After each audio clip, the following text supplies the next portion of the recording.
দাদু মানে এই ক্ৰীমৰ পৰা কি বনোৱা হয় মানে এনেকৈ আপোনাৰ ক্ৰীমৰ পৰা বনায় ঘি বনায় আৰু গাখীৰৰ পৰা ৰসমিঠাই লালমোহন বৰফি কেক এইবিলাকে বনায় আৰু চব মানে এই ক্ৰীমৰ পৰাই বনোৱা হয় মানে। আৰু এইফালে এয়া দাদাই ক্ৰীম বনাবৰ কাৰণে মেচিনটো ফিটিং কৰি আছে এনেদৰে গ্লাছবোৰ আৰু ফিটিং কৰি হৈ গ'ল। আৰু এইফালেদি এয়া এনেকৈ গাখীৰ ঢালি দিয়া হ'ব। এইটো হৈছে গাখীৰেদি ক্ৰীম বনোৱা মেচিন।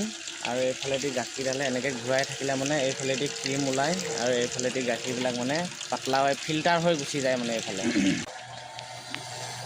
এইফালেদি এতিয়া ক্ৰীম ওলাই গ'ল। এয়া ওলাই আছে। আমি যে যিবিলাক যে কেক বনাওঁ কেকবিলাক পেৰা কিবাকিবি ঢেৰ আৰু যিবিলাক মানে ক্ৰীমৰ পৰা হয় চব এনেকৈ ধৰণৰ গাখীৰৰ পৰা মানে এইটো মেচিনেদিয়ে ওলোৱা হয় মানে এনেকৈ।